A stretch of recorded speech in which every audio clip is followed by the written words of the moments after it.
Thank you. Well, I want to begin by thanking the organizers for putting up such a great event and also giving me the chance to give a talk here. And if there's a goal I want from this talk is to maybe answer this question in a satisfactory way by the end of my presentation. So if that sinks in, then I will consider myself to have succeeded. So in this talk, I'll consider a field K, which is the field of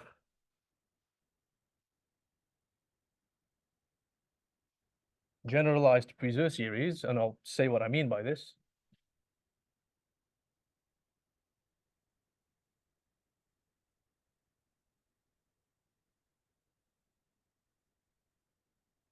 So the elements of this field will look something like F.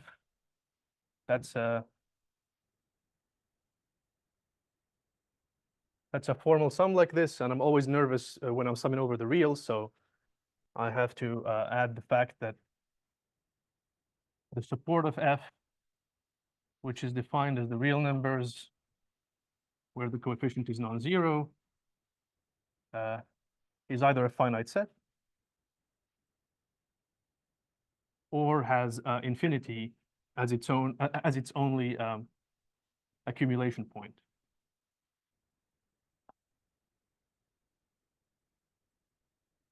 Equivalently, you can think of these as I have a bunch of times T1, T2, maybe alpha 1, alpha 2, all the way to, all that like goes to infinity, and then I just put real coefficients in front of the T to the alpha i's, and I have some element. And this makes a field. And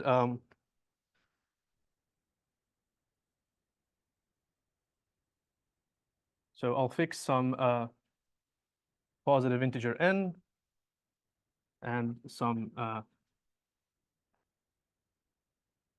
integer r between 1 and n. And I call a lattice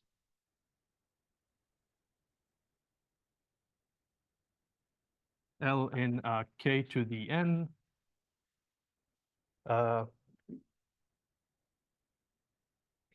any O module. So L is just generated by elements B1 to BR.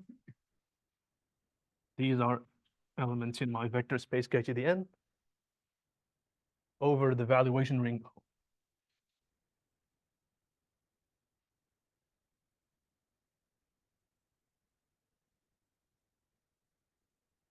I guess it's obvious what valuation is here. Just take the min, because the support always has a min, and the valuation over the field is min, and O is the ring of elements who have positive valuation or equal to 0. Okay, so my goal is to describe the following set at the end of the talk. And along the way, yes, there are questions? The coefficients, they are in K. So the A alphas are real. I can also consider them complex or over any infinite field, but let's stick to the reals for now. So I want to describe the set trop L, which is the following set. This is the set of such vectors. This is Fn, such that the sum of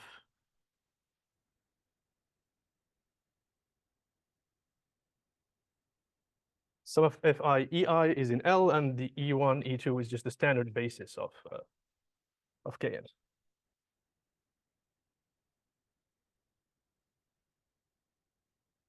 So it's trop L is the image under valuation, under coordinate-wise valuation of my lattice.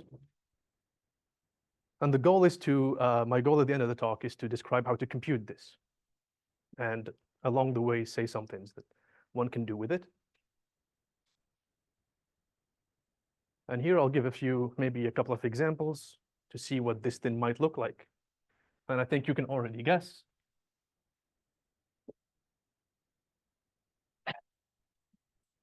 Let's say that L is the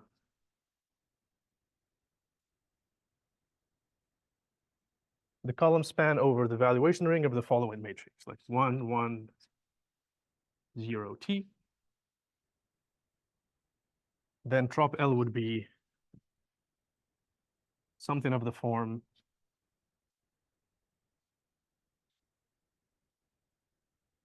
so it's the support of some polyhedral complex of this form. This is the 0.00, this is the 0.11. And then I have a cone afterwards. Then I might have a more complicated example. Again, column span of this 3 by 3 matrix, which I never really remember. 1, 1, 1, 0 t squared, t, 0, 0 t squared. In this case, you might find something like this. I'm bad at drawing 3D pictures, but give it a shot.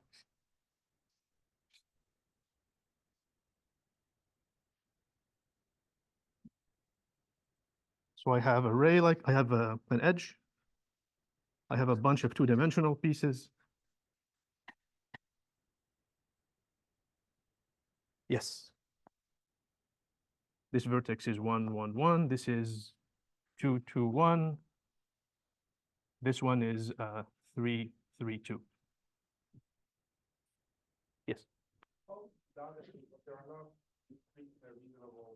No, they're not discrete. And the reason I call them lattices is if you replace K with Q and replace the valuation ring with Z, what's a lattice? So these come up like at least like in my point of view, these come up when you look at norms on a p-adic vector space, for example, and unit balls of such norms are lattices, for example. Yes. Yes, Kevin? Do these pictures change if we replace R by C? If you replace R by C, no. The coefficients really don't matter. Yes, Anna?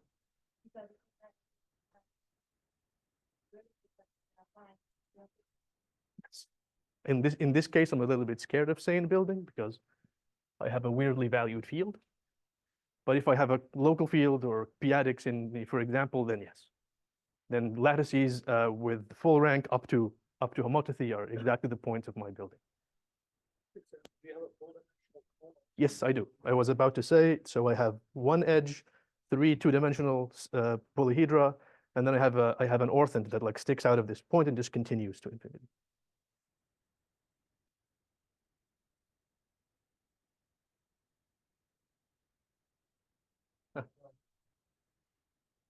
Yes. Exactly. This can work over any valued field. You just take in, if you're working over the p-adics, you would be taking the integer points of such a polyhedral complex. I just took this field because I like the fact that the evaluation group is the entire real line. I don't have to take closures. Yes, then exactly. Yeah. If this was QP bar, for instance, I would get rational points. Yeah. Okay.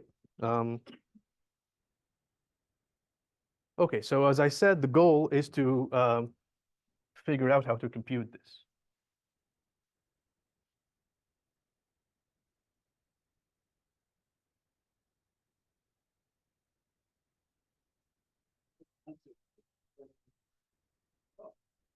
How did I answer the question? Okay. I don't think I answered like explicitly yet, but unless I already gave up my secret. Okay, so I'll pull this up, put this down. Yeah, I don't want any requests of moving boards to the left or the right. So I'm being careful with my board usage. Okay. All right, so the way of computing this, at least a way of doing this, goes through computing a quantity I call the entropy vector of L, of the lattice L. And the word entropy might sound a little bit weird in this context, but let me explain where it comes from.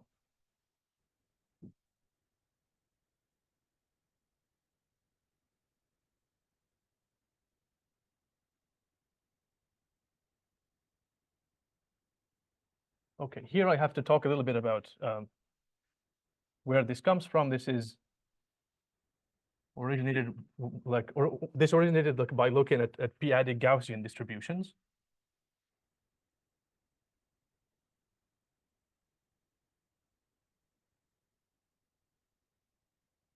And already this lacks a definition. So let me define the Gaussians over the real numbers and then generalize or give the analog p-adically. So a measure mu on r to the n is called Gaussian if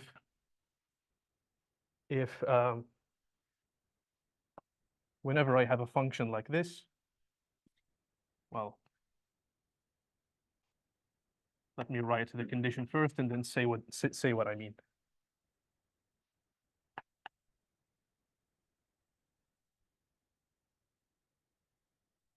For any function g that goes from Rn direct copy with itself to Rn direct copy with itself, and I take a vector xy to a vector ax plus by cx plus dy with ab cd being some element in the orthogonal group O to R. So you can characterize Gaussian measures over the real numbers like this. So if some measure mu comes in and you check this distributional equality for any orthogonal group element, then mu is a Gaussian measure and vice versa. This is an if and only if. And this sort of gives you a way to define what Gaussian measures on p-adic numbers are. And the idea is to, maybe I'll use the other board. The idea is to replace orthogonal suitably.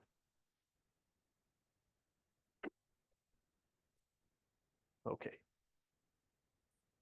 That's super heavy.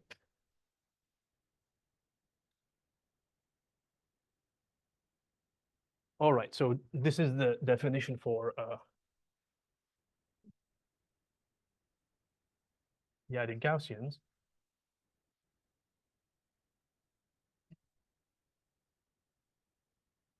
Integrability condition where? Yes, so some maybe I should say here, probability.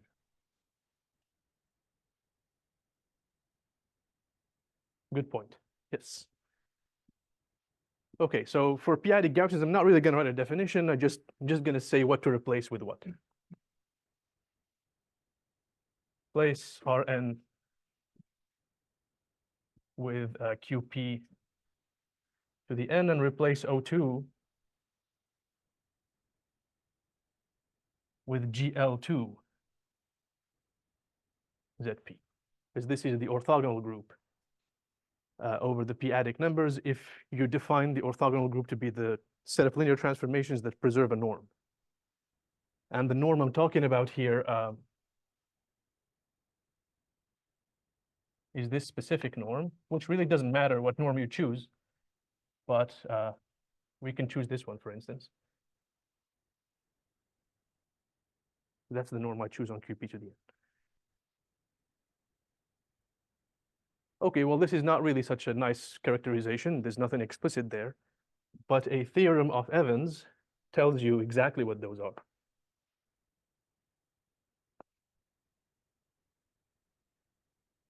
This is in O1 that says, yeah, but it's not very useful. But if you write the Fourier transform version of this, this gives you like an equality in Fourier transforms, which you can solve back to find exactly what those measures are. Okay, Evans' theorem says the following. So mu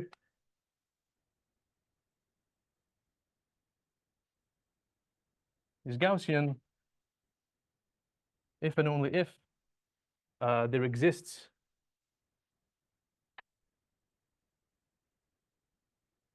a lattice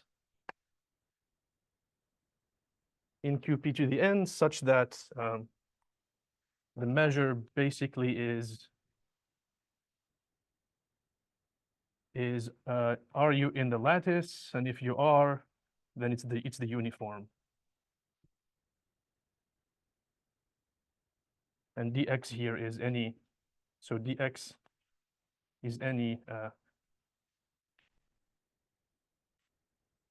Haar measure on the vector space spanned by L.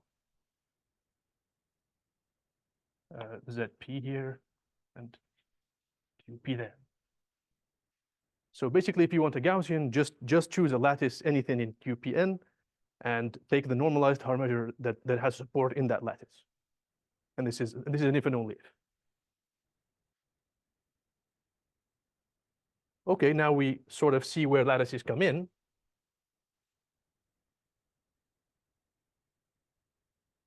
Now, what's the entropy? Maybe I should say definition.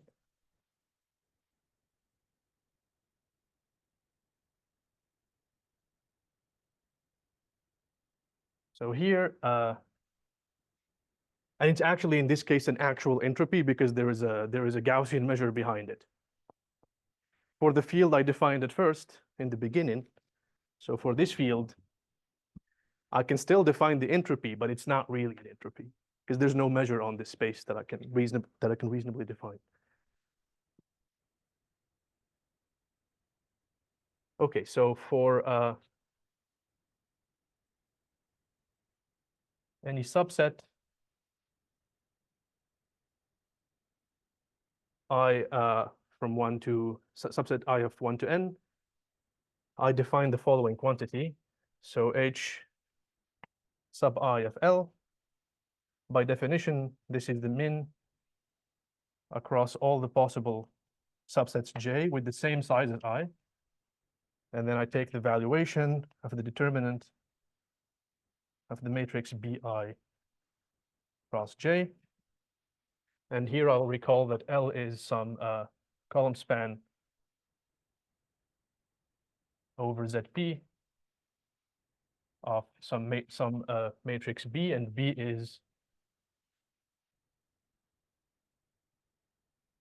an n by R matrix of full rank.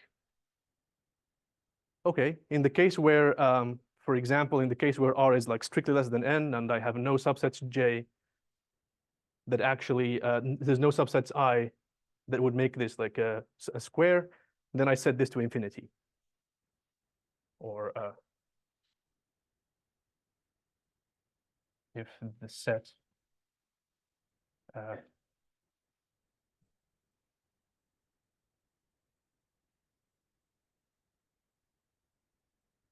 it's infinity if the set I minimize over is actually empty. Okay, so what on earth would this be useful for? Well, it's useful for the following. So this is maybe I'll switch boards now. So again, I want to stress that the word entropy here will make sense, but if I go back to my original field, this doesn't make sense. There's no measure for which this will be an entropy.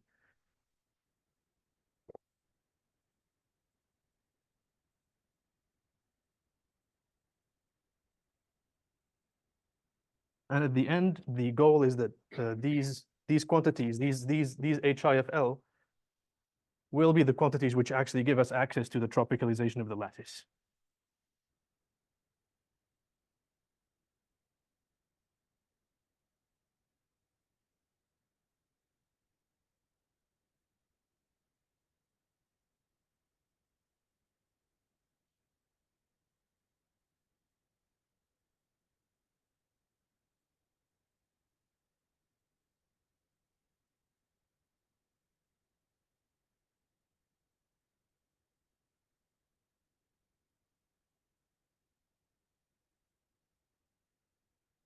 Okay.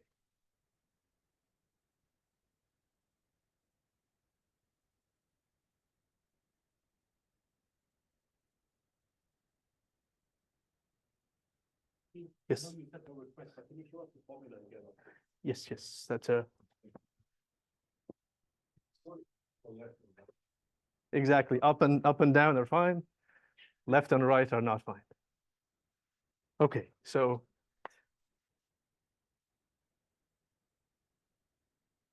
it's a theorem that the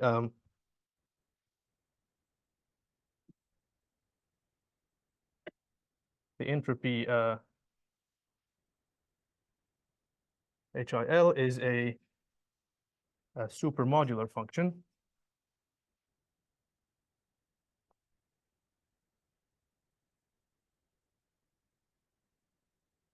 What I mean by this is that H I of L plus Hj of L will be less or equal to Hi of Hi intersect J of L plus H I union J. L, this is for any two subsets in 1 and n. And also maybe want to point out here that H empty set of L is always 0.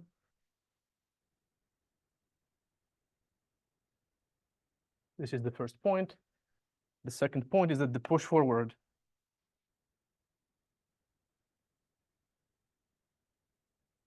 of the measure mu L on QP to the n via the valuation map is a measure again on, maybe I'll just write it as QL on, in this case, it's Z bar to the n. Z bar means Z together with infinity, such that the following holds. QL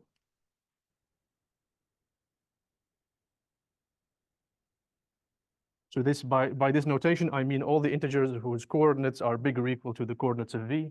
This is like an orthant, right? And the measure of this orthant by L, or if you more to the n, yes. If you're more of a probabilist, this is the survival function of the measure that I'm defining. That this is given by p to the power minus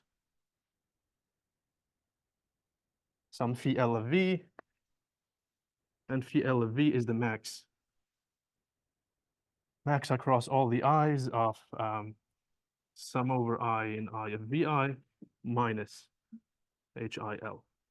So basically, these entropies sort of give you the coefficients of a tropical polynomial phi L, and that tropical polynomial gives you access to the measure that is the push forward of this mu L under the valuation map. And this polynomial will turn out to be useful for our computation of the tropicalization of the lattice later on. Okay. I'm going to pause here for the question. The bar is to say that that this is Z together with infinity. So I'm allowing also coordinates to be 0. So yeah, Z bar is Z with infinity. Yes. The bar over the P, that's a minus. P to the power minus valuation.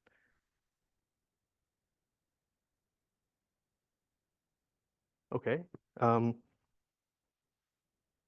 right. So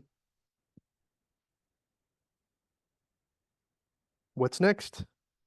So this gives us a map. So this entropy stuff gives us a map from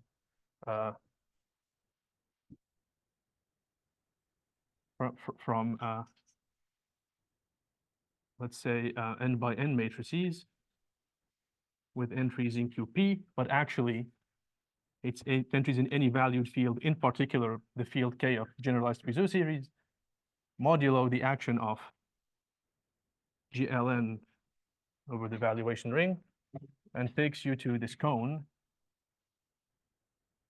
Maybe I'll write S index n. I'll say what S index n is.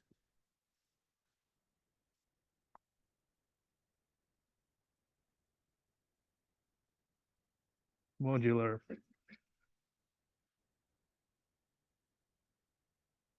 functions h with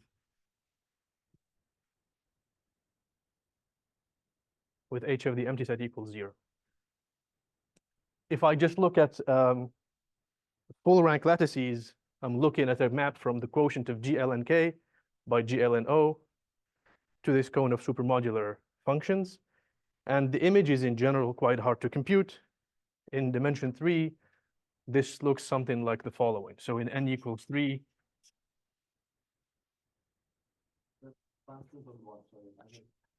sorry, these are functions on the power set of n. Yes, so these are functions h that go from 2 to the n to the real numbers.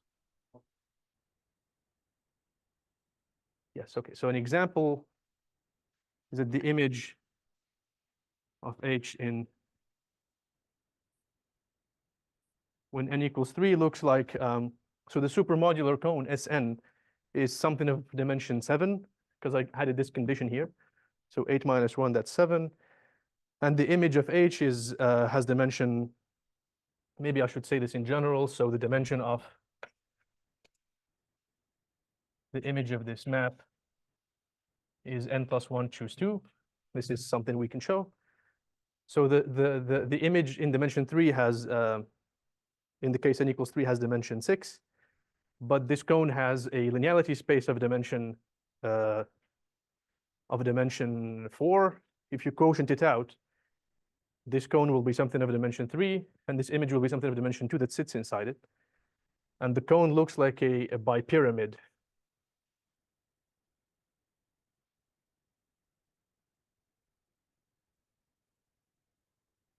Like this.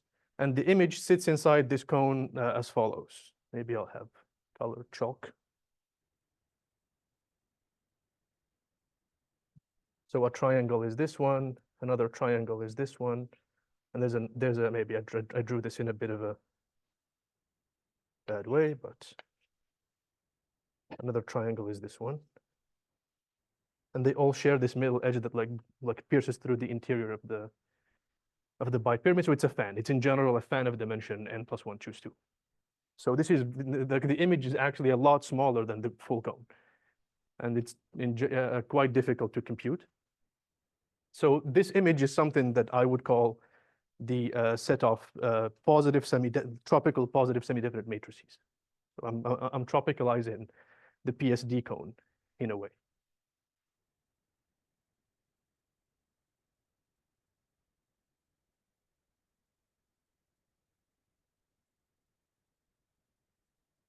Okay.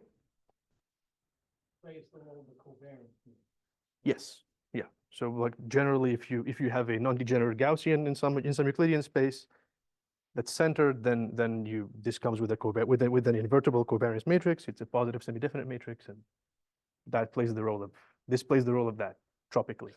Yes, Harwood.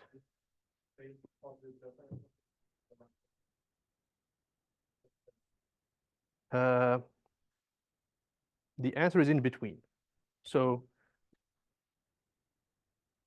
I'm saying positive definite in the sense that, okay, let me maybe say what this equality has to do with positive definite matrices. So this will be the valuation of the determinant of B, U transpose, B transpose for some generic choice of U that's in GLNO. So if I have my matrix B that represents my lattice, I can change B to any to any B times U. And if I do this with a sufficiently generic U, then this HI of L will actually be this.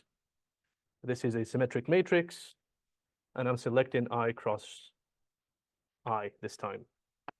The fact that I'm taking min over these J's is basically like the Cauchy-Binet formula for how to compute like a determinant of such a product. So it's half related, half not. There's no positive definiteness here. Unless you say that I'm taking something times its transpose, which has to be positive definite, but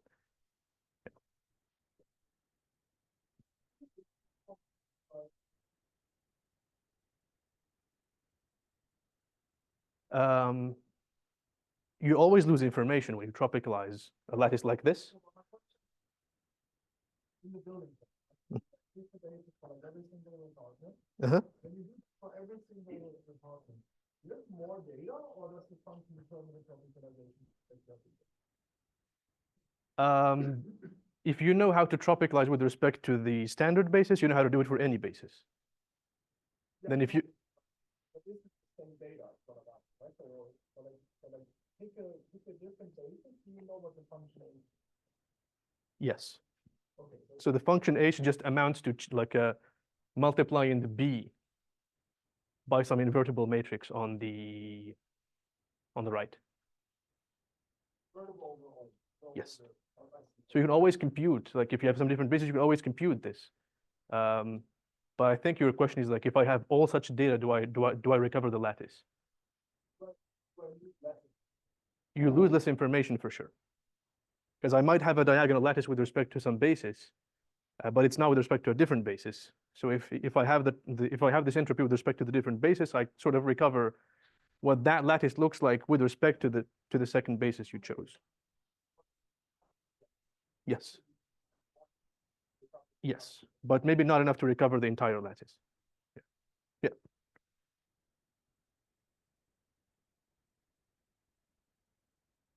Okay. Okay, well, this maybe concludes my p-adic digression. Now I'll go back to my original question. Okay, I need to clean boards again. The image of H change? The image of H doesn't change, except that if you do it for something of mixed characteristic or characteristic P, what will the only thing that will change H is the evaluation group and how big your residue field is. So if your residue field is big enough and your evaluation group is dense, then it's always the same image. Yes.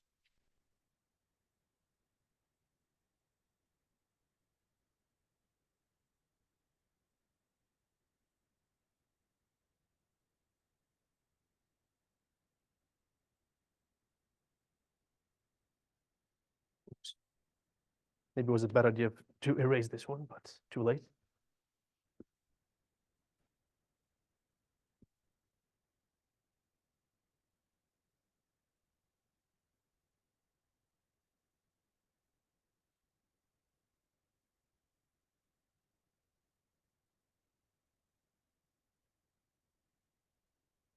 Like good to have 6 boards, but not good to have to erase them. Yeah.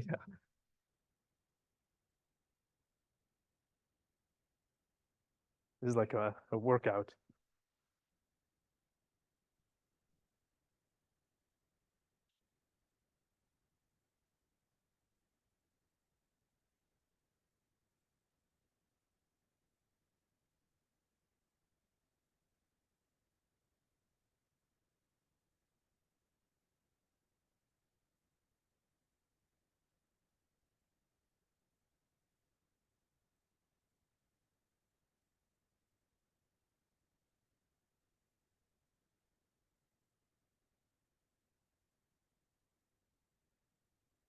Okay, almost there.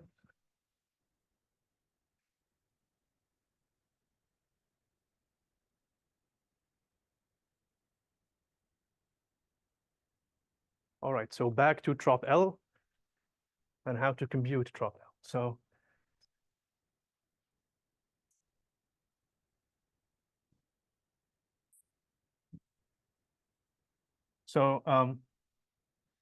this tropical polynomial phi L, which was, I recall that this was max of the sum of all the entries of X indexed by I minus the entropy of L with respect to this I over all subsets I. This defines or cuts a polyhedral complex.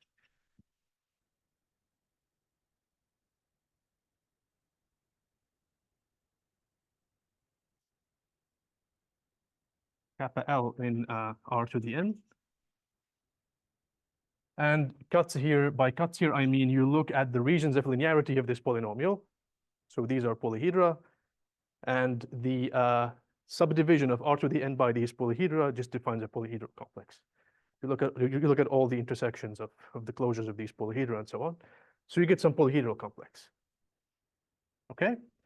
Then you define a label in on this polyhedral complex as follows.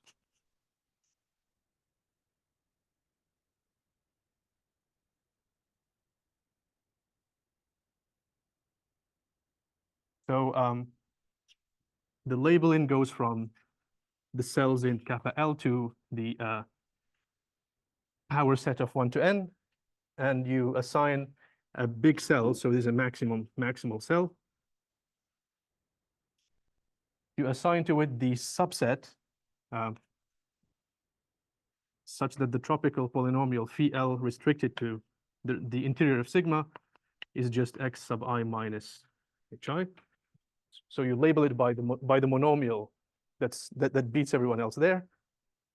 And if you have a lower dimensional cell tau, then you send this to the union of all the labels of the cells above it inductively. So how this works in an example would be the following. So if I have L, this is 1, 1, 0, T again, and I can compute the H's. This is 0 as oh yes. No, so this is a sum.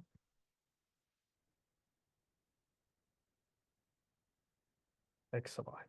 Square-free tropical. Exactly, square-free tropical monomial.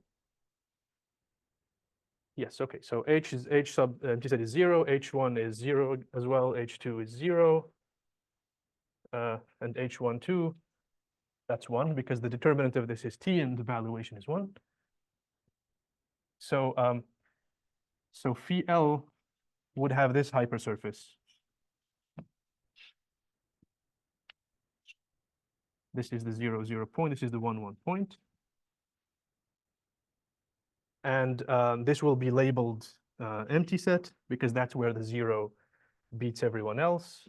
This will be labeled 1, 2. This will be labeled 2, and this is 1. Now this ray will be labeled by the union of the label here and the label here. That's 1, 2. Same thing here. Same thing for this edge. It's 1, 2. The ray here will be labeled 2. The ray here will be labeled 1, and that's it. Right? The vertices also get labeled. So this is 1, 2 as well. This is 1, 2.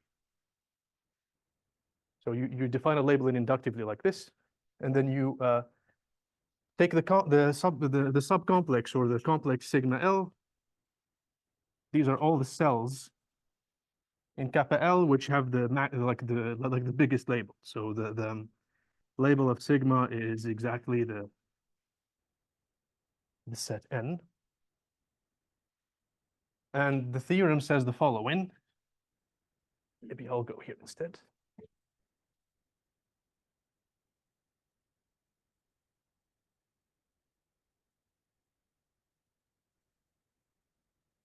It says that trop L is the support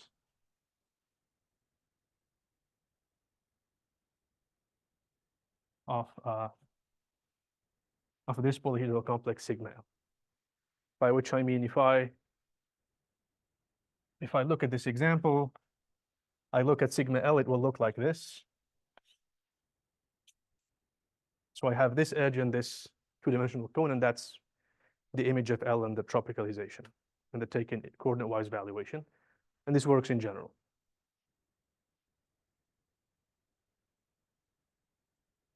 Okay, so that's one point. Another point which I couldn't prove without going back to the local field case, but the other point is the following. So Q L, which we define as the exponential now of minus this tropical polynomial. This defines a probability measure.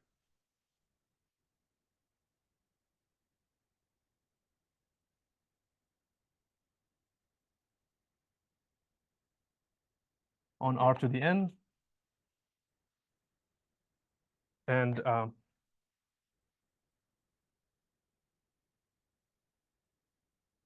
its support is trop L, which means if you go outside of trop L, this measure has like gives zero mass to like an open ball around the point outside trop L. In this case of dimension 2, if I picked a point here, then I can find an open set such that the measure QL assigns mass 0 to that whole open set.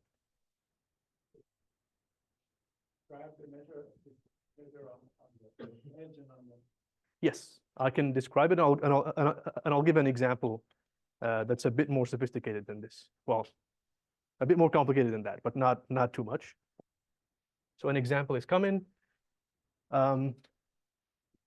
And really the nice thing about this measure is that its support is trop L, so I can take the quotient modulo of the all ones vector.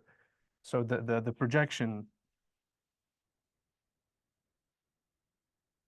of maybe I'll call, okay, of this measure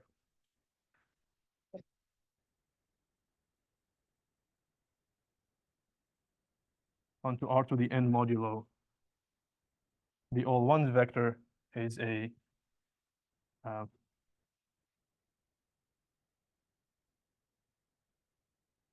is what I call Gaussian, but it's a measure on probability measure on the tropical linear space, which you obtain by tropicalizing L tensored with the field. So if you have a tropicalized linear space, this is a way to put natural measures on it. You pick any lattice that generates that vector space over the field. The lattice gives you an entropy. You define a probability measure on R to the n, project down modulo the all ones vector. You get some probability measure on the tropical linear space. And in this case, it's the tropical linear space is like boring, because if I project down modulo the 1,1 vector, I just obtain a line, and the measure would look like a fat point here because I have an atom, right? And then I'll have like an exponential distribution on the two half rays, or the two rays. Right? So it's a mixture of an atom and a Laplace measure.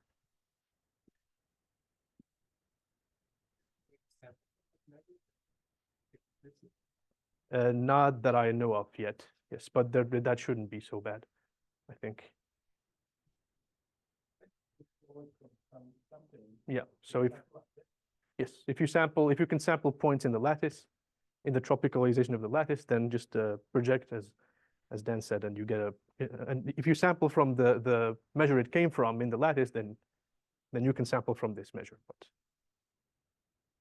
I don't have like a procedure of doing that yet.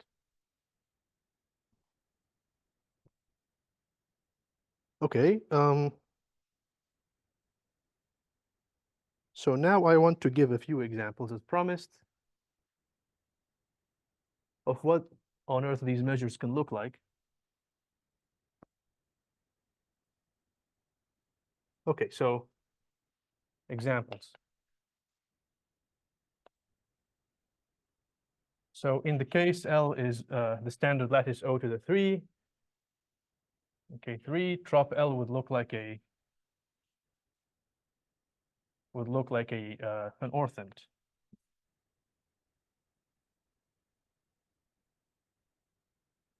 And if you take the projection of the orthant modulo the 1,1 vector, you obtain the entire two-dimensional plane. So this is modulo R 1,1,1. What you get is the full plane, and the distribution I have on this one is 1/3 of an exponential, I think minus u plus v, and here 1/3 of an exponential minus or 2u minus v here.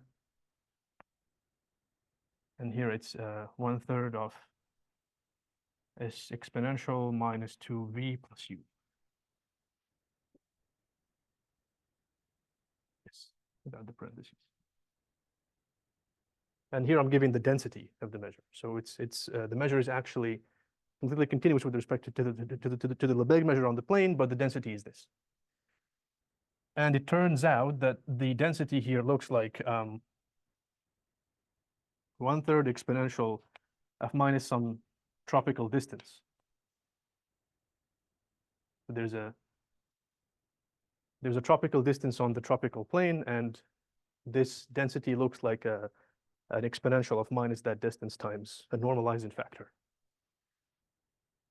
Okay, but these measures can also be quote unquote bad in the following sense. So if I picked my previous example with this weird looking polyhedral complex,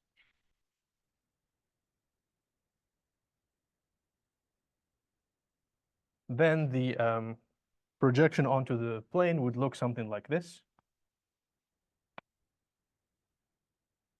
Similar to there, except now that the presence of this edge gives you an atom in this ray.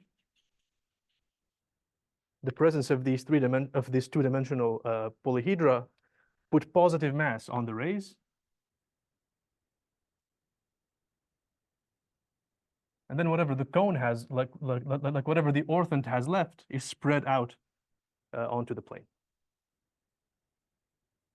So whatever measure the cone has left is sprinkled across the plane in a way that looks like this.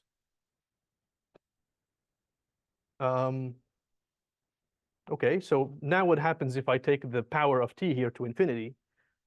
The effect this has is to take this point where the orthant starts and then push it to infinity, in which case the tropicalization looks like a two-dimensional polyhedral complex, and that actually takes all the mass that's sprinkled around the plane and congregates it in these three rays. So these measures can get somewhat weird with the presence of atoms and so on, but they're not too bad.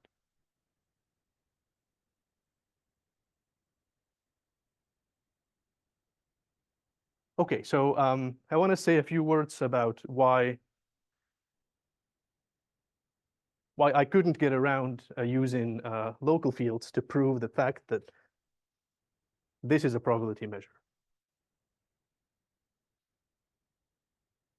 This has to do with some realizability problem. I think it's maybe best to erase this one.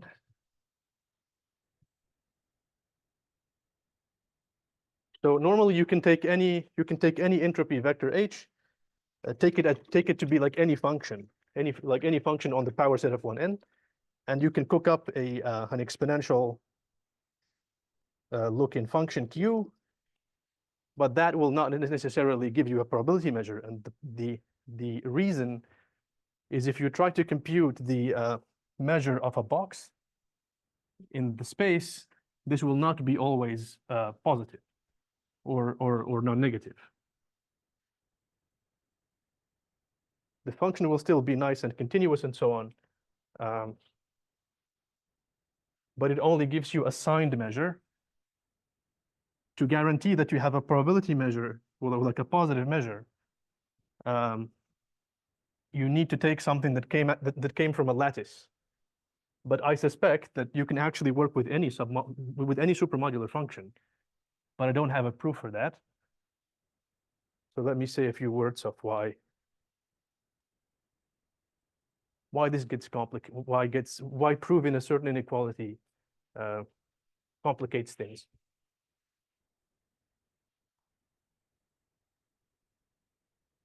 This will also maybe tie in with Marvin's question on working over ramified extensions of QP. Okay, so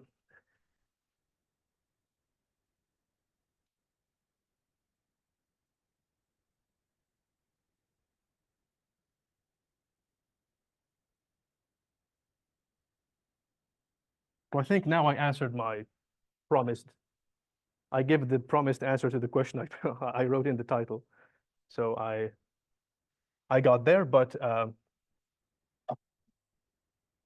there's still things to be discussed. And one of them is the following problem. So if I have H, this is some map from 2 to the n to R, and then I have H of the empty set is 0. Then a priori, I can define Q like phi L of x again as, in the same way. The max of xi or QH now, or phi h now, minus hi, and again I can define QL to be, or QH to be exponential minus phi h of x. And this still defines a positive function on R to the n. And what's the problem with this function? The problem is the following. So imagine I'm in dimension 2, and I want to compute the measure that Q gives to the following box.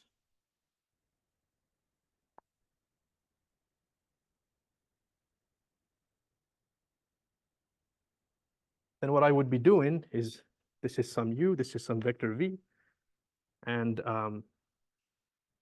U is less than V in R2. So the measure that Q gives to this box should be big or equal to 0 if I want a probability measure. And this Q, QH of this box UV is in general a sum over the W's in U cross V minus 1 to the number of coordinates of U that are inside W, and then QH of W. This should be big or equal to 0 if you want a probability measure. What is this number? This is just this number is number of U coordinates in W. So for example, this would be a plus here, minus here, minus here. So you're doing this mass plus this one, minus this one, minus this one. So you get this, the mass of this square. And I can show you that this is positive or big or equal to 0 only when I know that H came from a lattice. That is actually in the image of the earlier map I wrote here. If it's not there, I have no idea of how to do it. But I suspect that it's actually like an if and only. So, but it was like the other thing I can show is that if this is a probability measure, then H has to be supermodular. There's no other option. If this is a probability measure, then it's supermodular. The other way back is only it's only proved for the case of H being in the image of the entropy.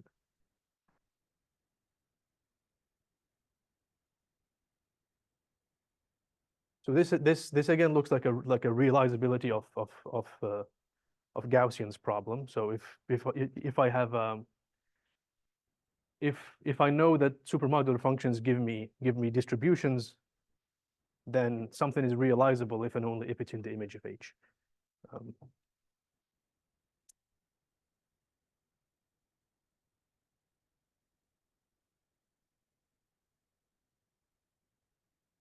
Okay. How much time do I have? I think I still have maybe 10 or 8 minutes. Okay.